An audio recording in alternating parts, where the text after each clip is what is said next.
शाहरुख खान अपने बेटे के नाम पर एक फूटी कौड़ी नहीं करेगा क्योंकि वो एक ऐसा सीक्रेट जानता है जो तुम्हें नहीं पता। चलो बताता हूं।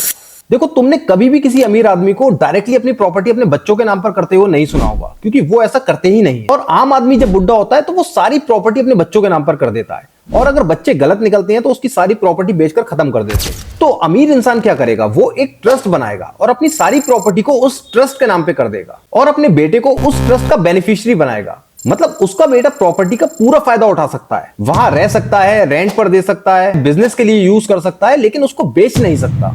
और यहीं से गेम समझ आता है। इसका पहला फायदा, मान लो आर्यन खान का डिवोर्स हो जाता है तो उसे एलिमनी में प्रॉपर्टी देनी ही नहीं पड़ेगी, क्योंकि लीगली उसके नाम पर कोई प्रॉपर्टी है ही नहीं। दूसरा फायदा, मान लो आर्यन खान बैंक से लोन लेता है और उस लोन को रीपे नहीं कर पाता, तो बैंक उसकी प्रॉपर्टी को सीज नहीं कर सकती, क्योंकि लीगली उसके नाम पर कोई प्रॉपर्टी है ही नहीं। तीसरा फायदा, मान लो आर्यन खान बेकार आदमी निकलता है, जुआरी निकलता है, और उसने सोचा कि सब कुछ बेच दूंगा, तो वो कुछ भी बेच ही नहीं सकता। इसीलिए अमीर आदमी और अमीर होता जाता है, क्योंकि उसकी वेल्थ कभी खत्म ही नहीं होती। तो समझदारी दिखाओ और एसेट्स को बच्चों के नाम पर नहीं, सिस्टम के नाम पर छोड़ो।